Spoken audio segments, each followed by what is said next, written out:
लवासा गावात एक मोठ्या प्रमाणावर पाऊस पडला, सगळ्यात जास्त.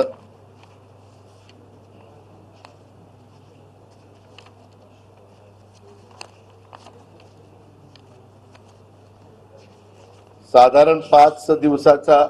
मी मगाशी तिथल्या नियंत्रण कक्षात होतो, त्याच्यावर त्यांच्याकडनं देखील तुम्ही बघत असाल, इथं काही ऑरेंज दाखवलंय, काही रेड दाखवलंय, काही येलो दाखवलंय. अशा प्रकारची परिस्थिती 4-5 दिवसाची हवामान खात्याने गुलाबांनी ते दिलेली आहे. ती एक माहिती करता आपण सगळीकडे सांगतोय आणि कलेक्टरना सगळ्या तिथल्या प्रशासनाला पण ते कळवलेलं आहे. आता ह्याच्या व्यतिरिक्त काय आपल्याला विचारायचं असेल तर आपण विचारू शकतो. अफेक्टेड एरियामध्ये गेल्यानंतर नागरिकांचं असं म्हणणं आहे की प्रशासनाने त्यांना कोणती इन्फॉर्मेशन पूर्वकल्पना दिलेली नव्हती.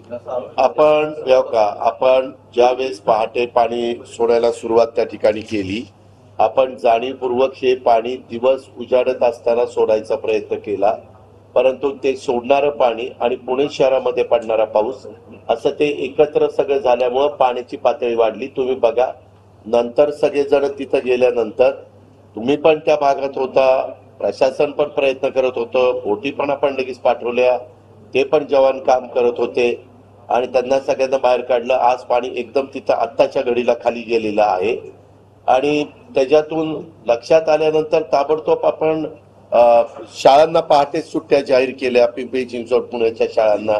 त्या सगळ्या गोष्टी केलेल्या आहेत. शेवटी काय होतं, ज्या माणसांना तो त्रास सहन करावा लागतो त्यांची तक्रार तर राहते, आपण पण त्या गोष्टी समजून घेतल्या पाहिजे.